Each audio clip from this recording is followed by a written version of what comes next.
Hello, മജ്നൂസ് വേൾഡിലേക്ക് സ്വാഗതം. അപ്പം എല്ലാവർക്കും സുഖമല്ലേ? ഞാനിന്നൊരു പുതിയ വീഡിയോ ആയിട്ട് വന്നിട്ടുണ്ട്. ഇന്നൊരു കബ്സ ബിരിയാണിയുടെ ഒരു വീഡിയോ ആണ്. അപ്പം എപ്പോഴും പറയുന്ന മാതിരി സബ്സ്ക്രൈബ് ചെയ്യാത്തവരുണ്ടെങ്കിൽ ഒക്കെ ഒന്ന് സബ്സ്ക്രൈബ് ചെയ്യണം. അതിൻ്റെ അടുത്തുള്ള ബെല്ലൈക്കൺ പ്രസ് ചെയ്യുകയാണെങ്കിൽ ഞാനിടുന്ന വീഡിയോ നിങ്ങൾക്ക് കാണാൻ പറ്റും. അപ്പം നല്ല അടിപൊളി ടേസ്റ്റിലുള്ള പെട്ടെന്ന് ഉണ്ടാക്കാൻ പറ്റുന്ന ഒരു ചിക്കൻ ബിരിയാണിയാണ് കേട്ടോ. അപ്പം ഞാൻ ആദ്യം തന്നെ കുറച്ച് ചിക്കനിൽ ഒന്ന് മാരിനേറ്റ് ചെയ്ത് വെക്കുക. കഴുകി വെച്ച ചിക്കനിലേക്ക് ഞാൻ കുറച്ച് മുളക് പൊടിയും മഞ്ഞൾപ്പൊടിയും പിന്നെ തൈരും ഉപ്പും ചേർത്തിട്ട് ഒന്ന് നല്ലപോലെ തേച്ച് വെക്കുന്നുണ്ട്. അപ്പോൾ മുളക് പൊടി നിങ്ങളുടെ ആവശ്യത്തിന് നിങ്ങളുടെ എരിവിനനുസരിച്ച് ഇടാം. അപ്പോൾ അത് കുറച്ച് നേരം ഒന്ന് നമുക്ക് മാരിനേറ്റ് ചെയ്ത് മാറ്റി വയ്ക്കാം.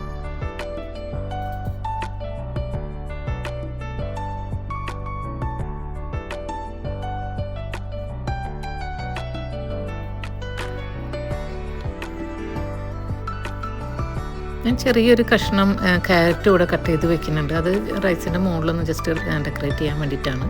പിന്നെ ഇഞ്ചി, വെളുത്തുള്ളി, പച്ചമുളക്, ഒരു 3 വലിയ സവാള എടുത്തിട്ടുണ്ട്. പിന്നെ അതേപോലെ തന്നെ ഒരു മീഡിയം സൈസ് തക്കാളി എടുത്തിട്ടുണ്ട്.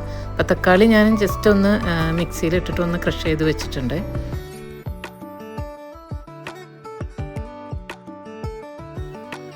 ബിരിയാണി വെക്കാനുള്ള പാത്രത്തിൽ കുറച്ച് ഓയിലും പിന്നെ കുറച്ച് നെയ്യും കൂടെ ഇട്ടിട്ട് ഒന്ന് ചൂടായി വരുമ്പോൾ ആ ക്യാരറ്റിനൊന്ന് ഫ്രൈ ചെയ്ത് എടുത്ത് മാറ്റി വയ്ക്കുന്നുണ്ട്. എന്നിട്ട് ആ എണ്ണയിൽ തന്നെ ഉള്ളിയും പിന്നെ ഇഞ്ചി വെളുത്തുള്ളിയൊക്കെ ഇട്ടിട്ടൊന്ന് വഴച്ചെടുക്കാം.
ഇവിടെ കിട്ടുന്ന സവാളയൊക്കെ കുറച്ച് വ്യത്യാസമുണ്ട് കേട്ടോ. നാട്ടിലത്തെ സവാളയുടെ അത്രയും നല്ലതല്ല.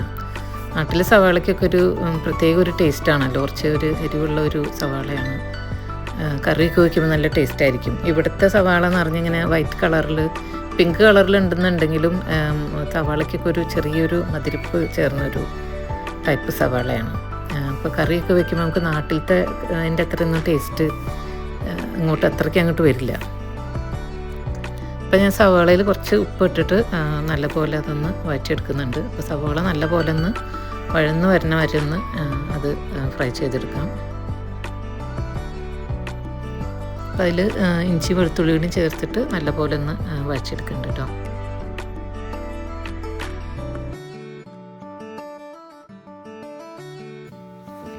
നാട്ടിലത്തെ ഒരുപാട് സാധനങ്ങൾ ഇവിടെ മിസ് ചെയ്യുന്നുണ്ട് കേട്ടോ. ഇപ്പം നാട്ടിലൊക്കെ നല്ല ചക്ക മാങ്ങയുടെ ഒക്കെ കാലമാണല്ലോ അല്ലേ. അതൊക്കെ നമുക്കിവിടെ നല്ലപോലെ മിസ് ചെയ്യുന്നുണ്ട്. പുറത്തുള്ള ആൾക്കാർക്ക് അത് ശരിക്കും മനസ്സിലാവാൻ പറ്റുന്നുണ്ടാവും. സവാള, ഇഞ്ചി, വെളുത്തുള്ളിയൊക്കെ നല്ലപോലെ ഒന്ന് വഴന്നു വന്നിട്ടുണ്ട്. അപ്പോൾ ഞാൻ ക്രഷ് ചെയ്ത് വെച്ച തക്കാളി അതിൽ ചേർക്കുന്നുണ്ട്. തക്കാളി ഇപ്പോൾ കുറച്ച് അധികം എടുത്തിട്ടുണ്ടായിരുന്നു. ഒരു 3 മീഡിയം സൈസ് തക്കാളിയാണത്. അപ്പോൾ കുറച്ച് തക്കാളി അധികം ഉണ്ടെങ്കിൽ അതിനൊരു പ്രത്യേക ഒരു ടേസ്റ്റ് ഉണ്ട് ആ ചോറിന്. അപ്പോൾ ആ തക്കാളി ഒന്ന് നല്ലപോലെ ഒന്ന് വെന്ത് വരാൻ വേണ്ടി നമുക്ക് അടച്ചു വെച്ചിട്ടൊന്ന് വേവിച്ചെടുക്കാം.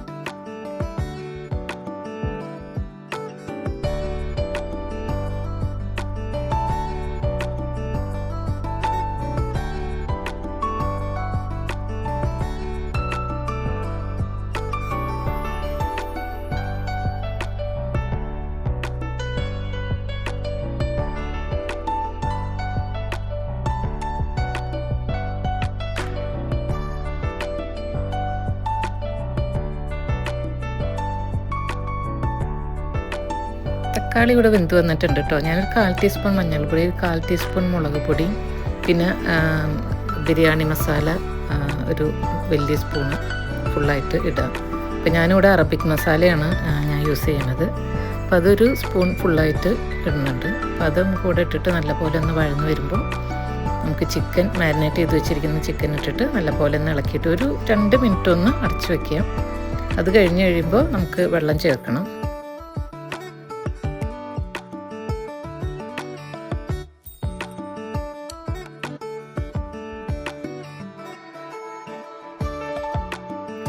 ഞാനിവിടെ 2.5 ഗ്ലാസ് അരിയാണ് എടുത്തിട്ടുള്ളത്. അപ്പം അതിനൊരു 3.25 ഗ്ലാസ് വെള്ളം ഞാനതിൽ ഒഴിക്കുന്നുണ്ട്.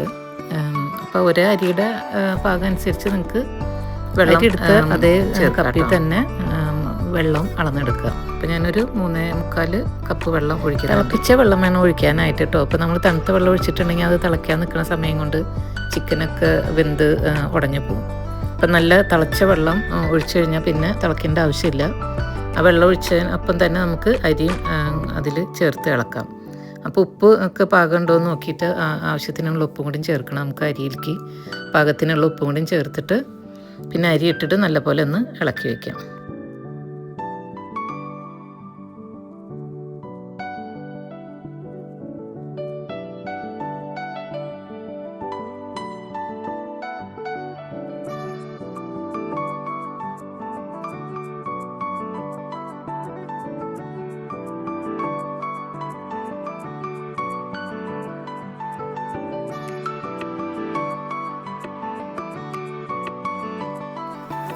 ഫ്ലെയിം കൂട്ടി തന്നെ വെച്ചിട്ട് അത് നല്ലപോലെ ഒന്ന് തിളയ്ക്കാൻ വേണ്ടി വെക്കാം. ഒന്ന് തിളച്ച് കഴിയുമ്പോൾ പതുക്കെ ഒന്ന് ഇളക്കി കൊടുക്കണം. എന്നിട്ട് പിന്നെ വീണ്ടും അടച്ചു വെച്ചിട്ട് ആ സെയിം ഫ്ലെയിമിൽ തന്നെ വെച്ചിട്ടൊന്ന് വേവിക്കാൻ വയ്ക്കാം. ഇപ്പം ഞാൻ ആഴ്ചയിൽ 3 ദിവസമാണ് വീഡിയോ ഇടുന്നത് കേട്ടോ. സൺഡേ, വെനസ്ഡേയും ഫ്രൈഡേയും. അപ്പോൾ എല്ലാവരും ഒന്ന് കണ്ട് എന്നെ സപ്പോർട്ട് ചെയ്യണം. പുതിയ ചാനലാണ്.